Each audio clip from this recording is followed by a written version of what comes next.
So the question I have right at this moment is, I think there are needs in the wider community in the outreach program, and I do invite you to be part of the matching of the outreach of vestries gift to the 5 agencies in the community. But I'm actually thinking more here in terms of St. Peter's community, and I know the staff, and I want to say a big thank you to the staff, and actually, and also the families who were involved in preparing the worship, spending quite a bit of time. It's not simple to put all that together. And in some ways, I'd like our worship to reflect some of the needs in the community, and particularly St. Peter's community. And I'm wondering, it's kind of, here's my personal experiences. Like, I'm sitting in my bubble, basically, and I'm okay. And I'm not really suffering too much at all. I tend to get along pretty well with myself, so I've got a good roommate, and not having any arguments with myself. So in lots of ways, life is pretty good. And I'm just wondering what other people in the St. Peter's community are experiencing, and how we could, as a community, potentially address them, because I'm not sure that I know what those needs might be.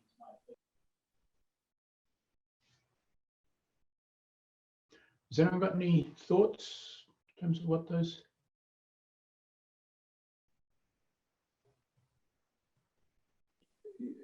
Just a quick idea, the shut-ins and people who are living in independent and assisted living facilities are quarantined to their rooms, and their meals are delivered to them, their meals are picked up, they can't really leave their rooms, or they're encouraged not to.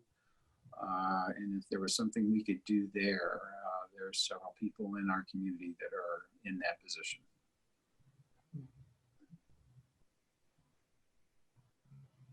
So that would probably be more in the order of a phone call, or phone calls, because some of them probably don't have access, or aren't familiar with things like Zoom and the like.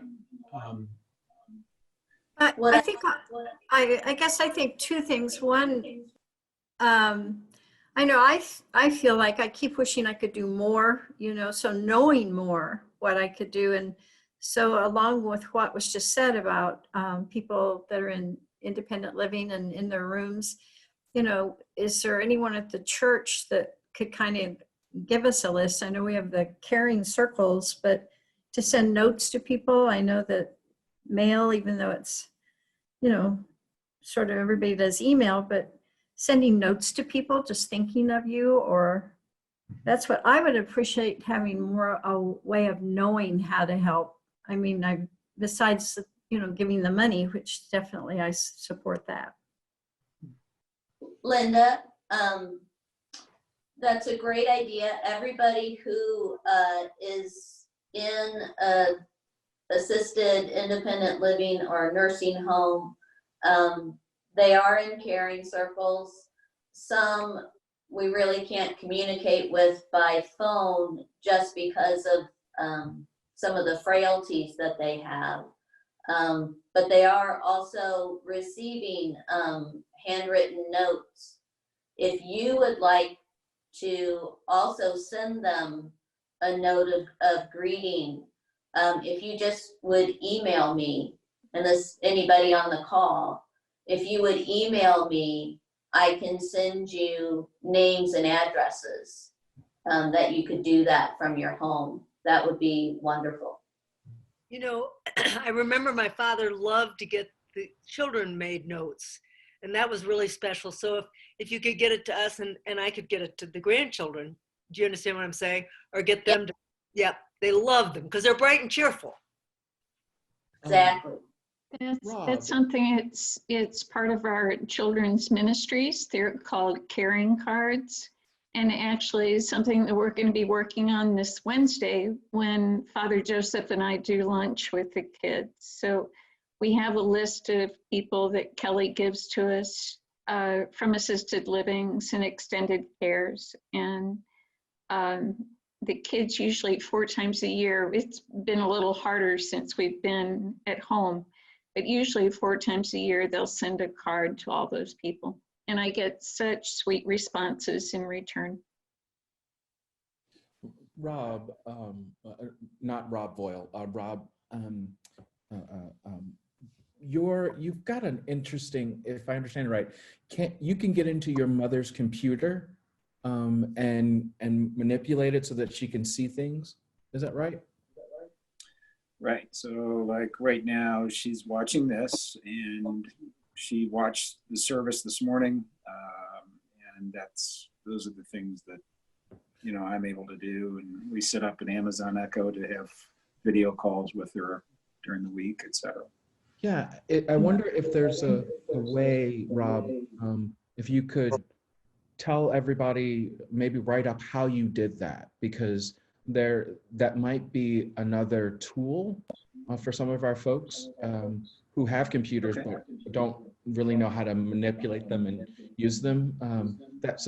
I'm thinking of at least 2 people who would probably benefit from that. So if you could, write up how you did that. Sounds good. I will, and it's all free, so that's good. All right, I'll do it. Thank you. One of the other things that I know would be helpful for me in terms of getting to know some of you, we have online, if you go up to the St. Peter's website, the whole program called Realm. Up on the top right-hand corner, there's a link. And in there, you can actually find the addresses and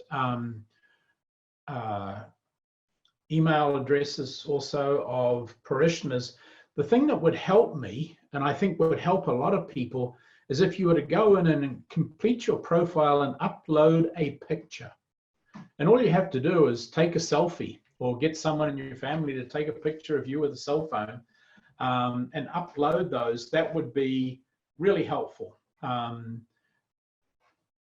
still at a loss by and large to put names with faces, and I would find that helpful when say Joseph and Kelly are mentioning a parishioner and I'm trying to think, okay, now who is that? And then I've got a picture in the Realm program. So if you would, that would be helpful to me in terms of making some of those connections, but I'm pretty sure it would probably be helpful for you all too when you want to go up and find somebody and there you see their picture. Big amen to that, Rob. This is Bob Evans. Cool. Well, I want to, if there's no other thoughts, reactions right at this moment, I want to actually go back and pick up what we were doing on Sundays before the shutdown in terms of going back and looking at forgiveness. And that a big part of what forgiveness is about, and I think of this gospel lesson for this morning, and when Jesus, he breathed on the disciples, breathed on you and I, and he said, and whoever sins you forgive, they will be forgiven by God. And that is, I find, mind-blowing. That when we forgive people, we are participating in God's whole plan of redemption and making that happen. And, when I forgive somebody, God forgives them. When you forgive somebody, God forgives them. I just find that kind of mind-blowing. But it's also a big part of my interest in this, and I call it teaching people how to forgive as an act of cultural sedition, because I really do not like the culture of hate and revenge taking that we seem to live in and seems to be growing all over our society and world. And when I think of forgiveness, the other piece of it is that forgiveness is a stepping stone back to living in a realm of love. And I remember mentioning at the very beginning of the forgiveness classes, talking about my associate just after 9/11 in his sermon, Chris Rankin Williams said, the challenge of this life is not to stay alive. The challenge of this life is to stay in love. And so, I think of the pandemic and all the tribulations that we might be going through, being shut in and what have you, through the whole thing. The challenge is always to live in a realm of love. So that's a big piece of what forgiveness to me is all about, is helping us enter into living in that realm of love. So after that, I did talk about compassion and the three faces: tenderness, fierceness.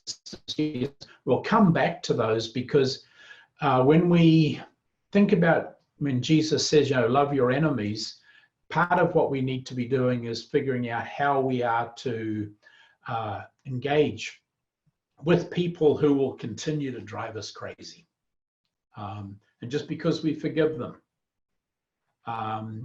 they're probably not going to change. What changes when we forgive somebody is ourself.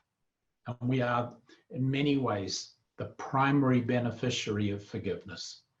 The second, I think, beneficiary of forgiveness is actually our family and loved ones, because they don't have to live with a grumpy, resentful person.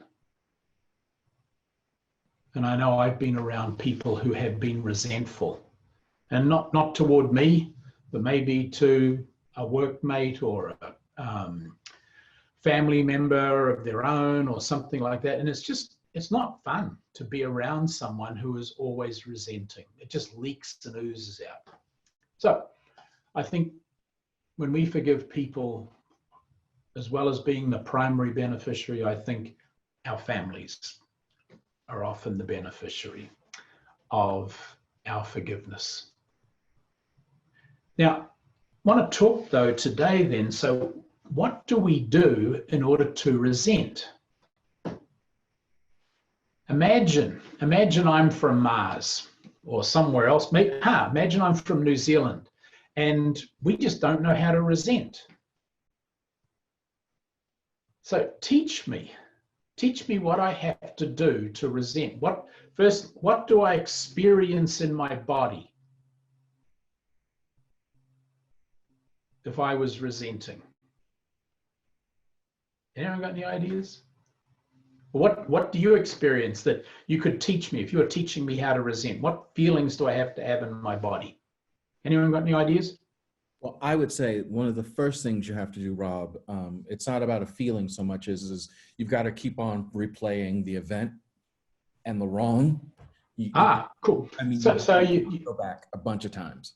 Okay, so you got to continue to replay over and over and over again.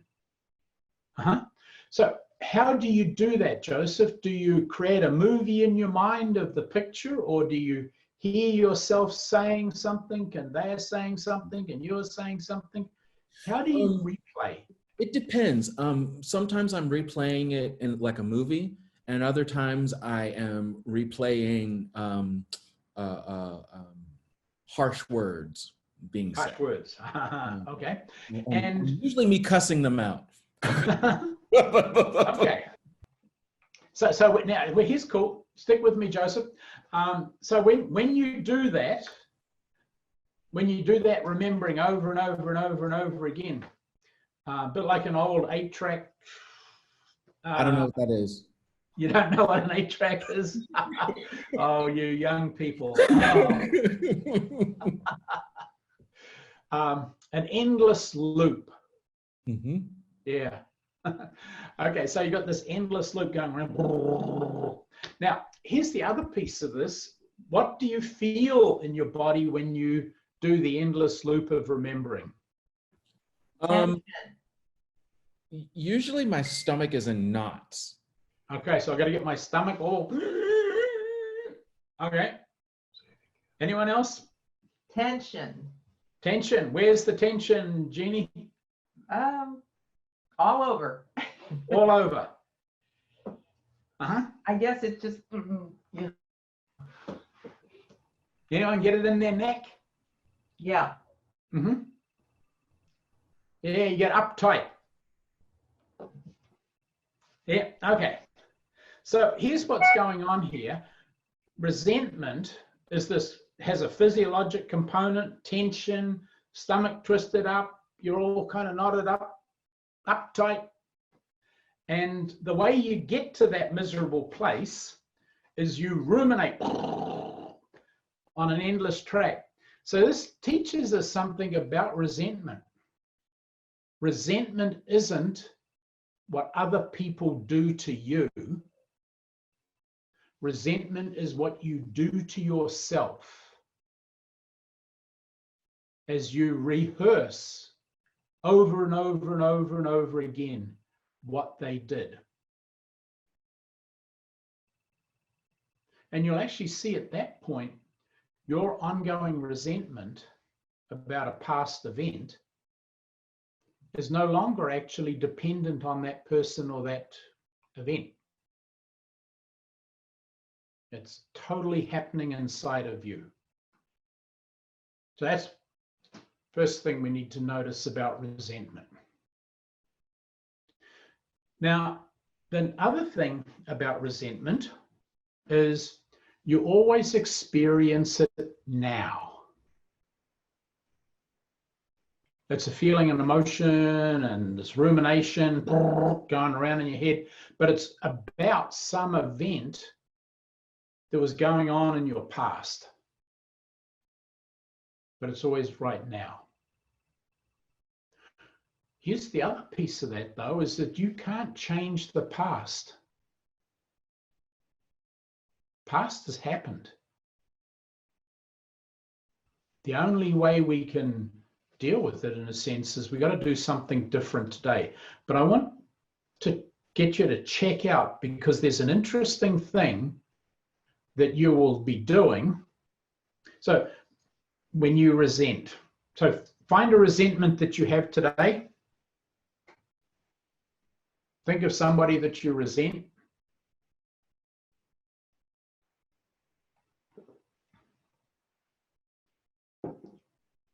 Just notice the pattern of rumination.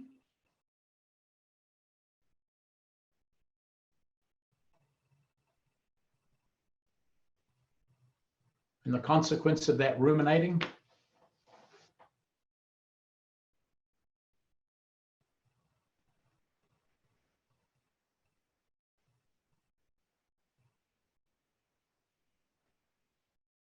And it's interesting when I think of rumination, for example, the word comes from rumen, which is stomach. And it's not surprising that when we ruminate, our stomach goes into knots. So just set that aside though. Now I want you to think of somebody else that's hurt you in the past. But as you think about them today, and you may not have consciously done something, but they hurt you in the past, and at the time you really resented them. But as you think about them today, you no longer resent them. And you can remember what they did. It's not like you've forgotten. But your stomach doesn't get in a knot. You don't get uptight. You don't, and you can say, yep, they did it. But it doesn't seem to bother you.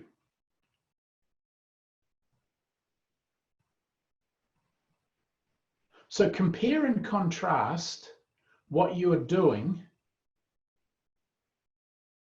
in those two things. What's the difference between the person you've forgiven and the person that you haven't? And not in terms of what they did to initiate the resentment, but particularly what is different in what you are doing today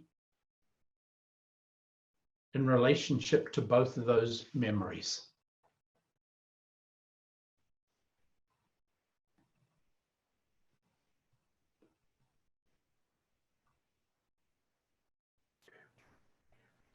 Rob, it's Uh-huh. easier to let go of someone who's not a family member. Okay, so there's some distance. Yeah, I see some And smiles. well, and I would also guess that one of the reasons that it's easier to forgive, say, someone who's not a family member is this other person that you've forgiven, chances are you're not likely to see them as often. Or they could actually be long gone from your lived experience today. And, you know, with family members, yeah, you may have forgiven them, but Thanksgiving's coming. And here's the thing though, and this is important to be aware of, is that the resentment that we have, particularly toward people that we will encounter in the future, that notice what we're doing, and we are actually using resentment as a mechanism to stay safe. Now, it's not a very efficient strategy, but just to note that it's a mechanism to stay safe. And what we want to do, and we'll actually do this big time next week, is have to figure out an alternative strategy to stay safe. Because some of these people that we struggle to forgive, the challenge really is that you know they haven't changed and they're going to continue to do what they did, which will drive you crazy, right? So we'll come back to that one next week, but I want to come back to this idea of what's the difference between a person that you've forgiven and a person you haven't in terms of what you're doing today. I've got someone thumping on my door. While you pay attention to that, I need to go answer my door. That's real. That wasn't I could actually hear the person knocking, so.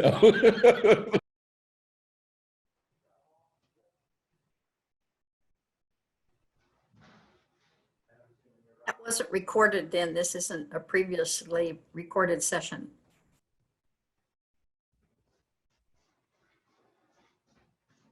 It's live. So here's what I'm doing. A bird just committed a kamikaze flight into our window, and it was lying upside down. And I'm hoping it will resurrect. Meanwhile, I'm making things to put on the window to keep it from flying. Keep them from flying. It happens every year this time of year, and that's why I'm looking down. Sorry. Okay, so what did you discover? What's the difference? I think when I consider events that were really, really painful when they happened and where I held a lot of hardness of heart, the difference now in the cases where I have been able to forgive is I see more of the context around that person and the pain that they were in that set them up to be acting that way. So part of what you're doing is you've got a wider perspective, and you're putting the experience into a wider context, which probably makes it in some ways less personal. Yeah. That they had issues, you had issues, and somehow together, it wasn't just all about you. Or, yeah, okay, cool. Yeah. There's an expression, time heals all wounds. And maybe that's the reason time heals all wounds, is it does give you a chance to put things into a broader perspective. Well, here's the interesting thing, Charlie. If that was true, time heals.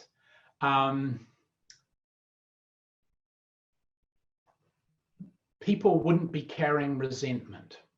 And I've known people, I can think of one pastor that I taught the forgiveness process to. He worked with a woman and she let go of 65 years of resentment. So if time heals, it certainly was slow.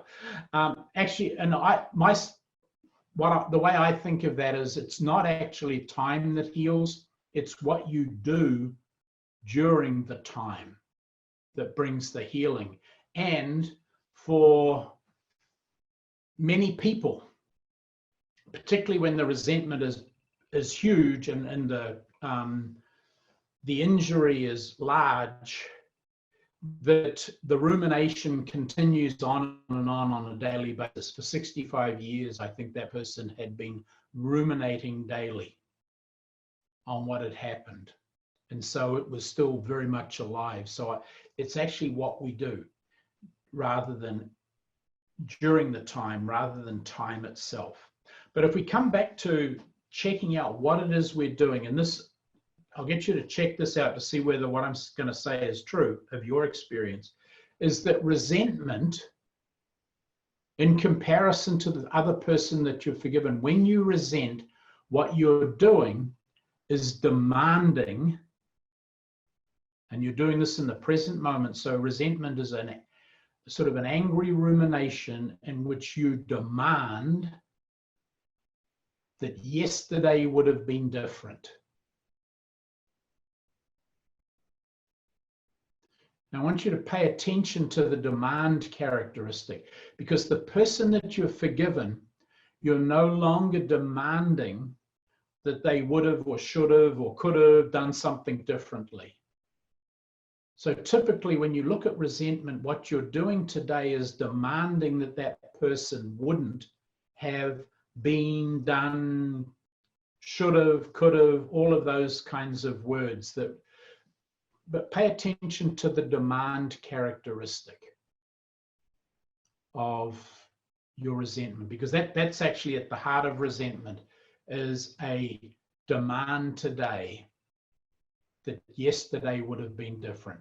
Notice that the demand you're making is actually being made of today, in today, but it's always about a past event. And as I mentioned before, demanding that yesterday would have been different won't change the past.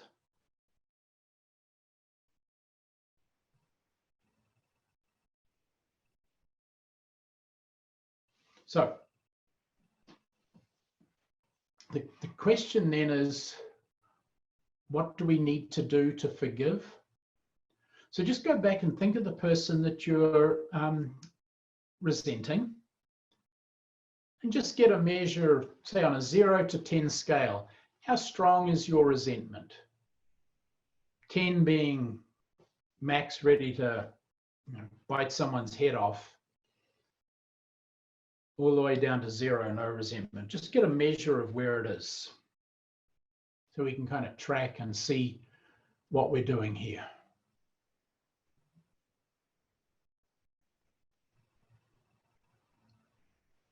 Now, pay attention to the demand. And I think you probably won't be surprised that the demand could be actually quite simple.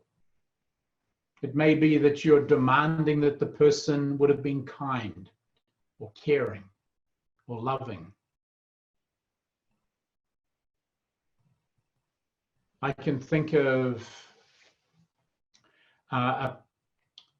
probably the biggest resentment I had to deal with in terms of my life was the demand that I was making of that person that they be reasonable. And I'm not sure that the person actually had the capacity to be reasonable. But I certainly demanded that they would have been reasonable, and I don't think it's unreasonable to expect people to be reasonable. But that was my demand, that they be reasonable. Unless they have a mental problem. Actually, Jeff, it really totally is. totally independent of your forgiveness. It really doesn't matter why they did what they did at this point. Carrying the resentment is something you're doing today, and your carrying it is actually radically independent. No, I meant the reverse. That they have a sickness, and that you have to be the opposite. You have to understand that they have no control. Yeah, whether they have control or not, I think actually at this point in terms of the forgiveness, I don't think is relevant to us forgiving. I think you're probably right. I'm not sure that intellectually, emotionally, the person was actually capable of reasoned behavior. And probably because they were radically anxious most of the time. Our resentment isn't always reasonable. Wouldn't that be right, Rob? What's that, sorry? Our resentment may not always be reasonable. Oh, clearly, we're now dealing with our emotions, which aren't typically rational. In the sense we go to places where we get irrationally angry and irrationally crazy. So here's the thing. What are we going to do with this demand? And I want you to notice, though, what happens when you take that demand, and particularly if you've got they shouldn't have done something, convert that into a positive. What is it that you actually wanted them? I mean, I could be angry that this person was unreasonable, but what I was really wanting them to was to be reasonable. So take a moment and just be aware of what is the value, the positive value that was being violated for you.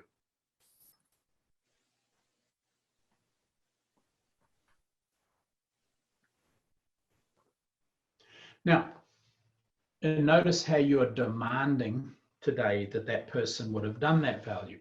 So here's what I want you to do is to convert that demand into a preference. And just look in your mind's eye, look at the person and just say, I would have preferred that you be reasonable.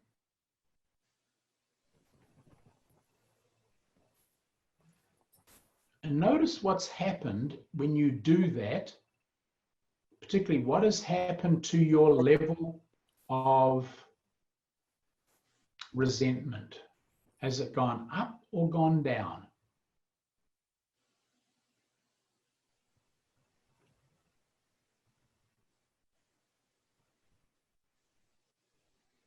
I feel it going down. It also requires me to be more vulnerable for me. Yes. And actually one of the things we'll have to do, Catherine, is to create that an alternative mechanism to stay safe. So that particularly at this point, I'm just curious as to where it's going, and there's a whole bunch of other steps that we need to take in order to ensure that your forgiveness is sustainable. Because often we'll have the experience, well, I forgive you, and then 2 days later you're back. And that's obviously not sustainable. So we need to be able to go from that place where we're forgiven, and that experience of forgiveness is sustainable over time. And I think, so we'll, particularly next week, we'll look at what we need to do to find internal a sense of safety. Has anybody's sense of resentment gone up when you convert a demand into a preference?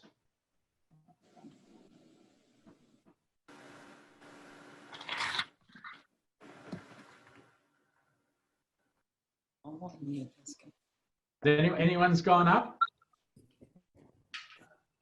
Cool. So obviously we're heading in the right direction then. So there are a few other things that we want to do in order to achieve this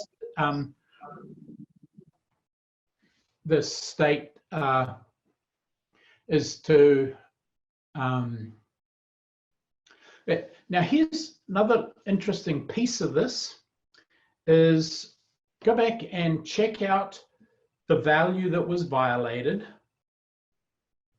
and just ask yourself whether you would like to have that value and experience that value in the future. And not necessarily with this person, probably not with this person, because as I mentioned, I don't think the person I was thinking about was capable of reasonable behavior, at least particularly when they became anxious. It was just utterly crazy. But I do want to have reasonableness in the future. So yes, this value was violated, and you notice when you convert your value from a demand to a preference, you're still keeping that value intact. You're not saying it didn't matter. It did matter what happened, but you're not saying that it doesn't matter.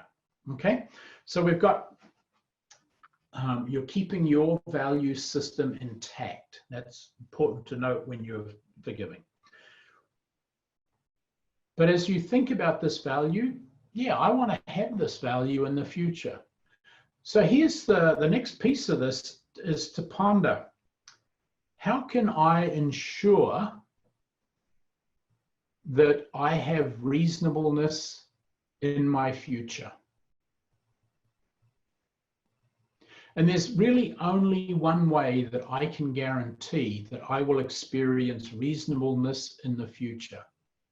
And that is by me being reasonable with you all or the people that I encounter. I can't control you or anybody else. And so chances are I'm going to encounter people in the future who aren't reasonable.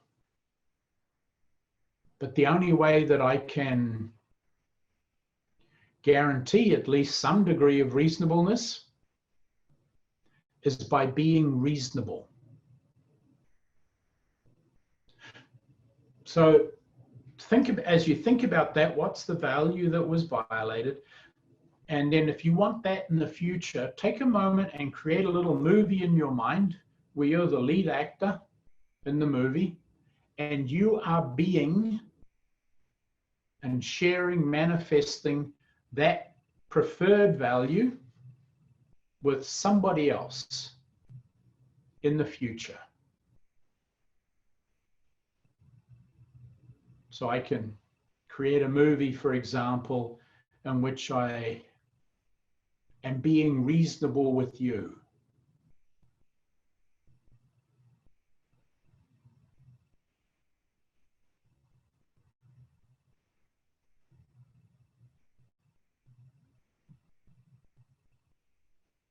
I can see now what I'm looking forward to.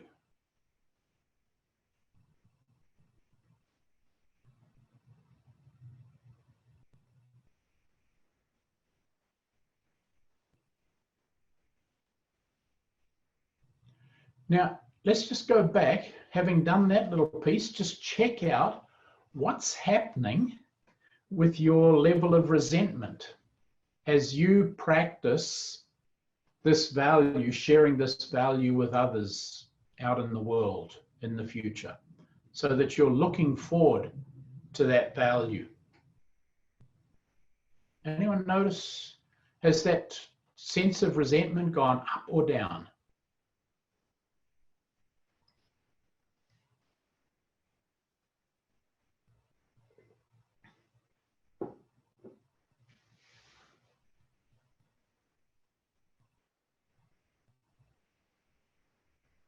Or are you sitting there going, what resentment?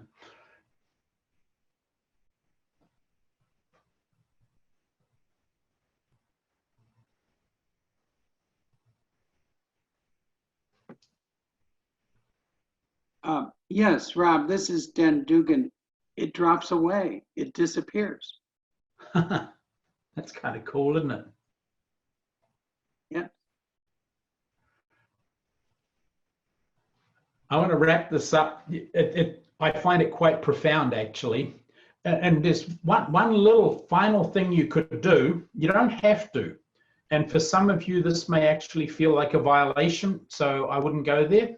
But if you wanted to, one thing you could do, just to sort of conclude, is to, in your mind's eye now, as you set yourself and your mind to the future, to wish that person that you used to resent well. Now notice I didn't say wish them in the well. I suggest that you wish them well. And what I've discovered about doing this is not to define what that well is. Or I often would think about just simply holding people in the light of God, surrendering them into the light of God, or into the goodness of God. But I've discovered that it's really not helpful to tell God what that goodness is. I just wish them well, and that's between them and God. It's got nothing to do with me. I would suggest, if you are seriously working on some resentment, do not contact the person that you're forgiving. Just surrender them into the goodness of God and leave them with God. And what I know about doing this kind of work, some of you may also need to stop praying for the person, particularly praying for them in the sense that you're asking God to do something specific for them. Because I could almost virtually guarantee, in my experience, the people I've worked with, whenever you're praying for someone and the underlying sort of relationship you have with that person is one of resentment, the prayer that you're praying is not for them. It will always be for your benefit. It could be that you're praying that God would give them insight into what a jerk they are, in order that you would actually be recipient of their better behavior. But that's all about you. It's not about them. Or you may be praying that they become kind or caring or something. And again, the recipient of those, the beneficiary of that prayer, is not the person you're praying for. It's you. And that form of praying is also going to just, in many cases, be another form of rumination, where you're actually spending more time telling God what a jerk they are. And that will just keep alive the resentment. Rob? Yep. I find this a very different exercise depending on whether the resentment is from either someone I don't currently have a relationship with, or someone I have a relationship with, but the behavior that I'm holding on to is in the past. As a someone I have a relationship with, and the behavior that offends me, hurts me, etc., is ongoing. Yeah, I think, and that's big piece that we need to work on next week, is what do we do with these people who are going to continue to offend, and we still have to relate to them. Now, one of the things that for this coming week that you may just want to ponder is, one of the things that you'll need to look at is, which form of compassion do I need to be engaging with, particularly with these people who will reoffend. And there's a couple of other things that we'll need to do. But yes, forgiving somebody who's hurt you in the past and you don't have an ongoing relationship with, by and large, that is pretty simple and straightforward. It's these ongoing relationships, and how can we have an ongoing relationship where the underlying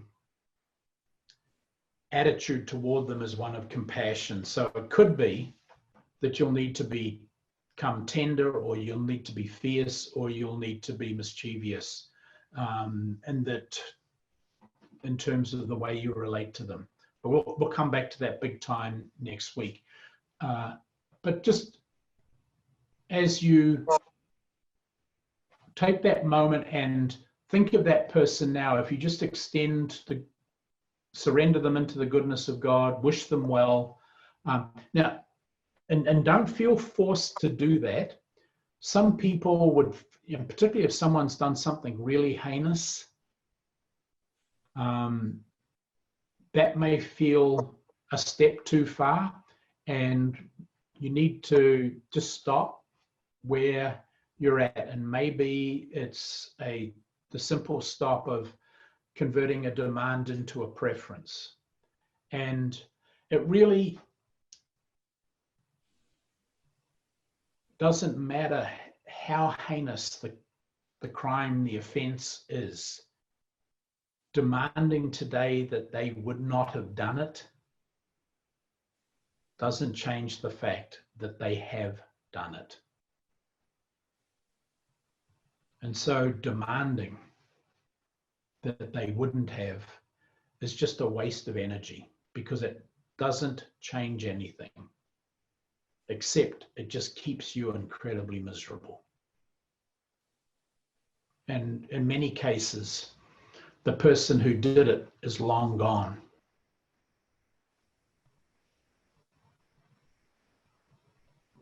So here's the homework for this week. When you have a resentment sort of come into your mind, particularly check out what's the demand. Convert the demand into a preference.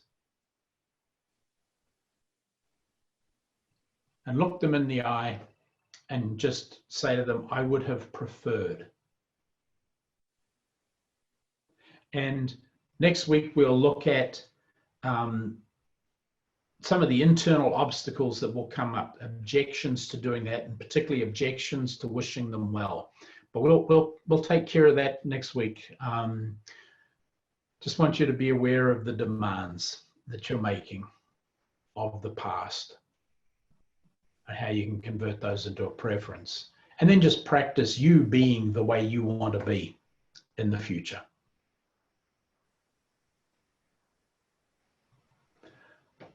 I wish you all an incredibly blessed week. And go with that thought that when you forgive others, God will forgive them. I find that just really wild. Have a great day, folks. Thank you. Thank you. Bye. These are amazing. Hi. Thanks, Rob. Have a good week. Thank you. You too.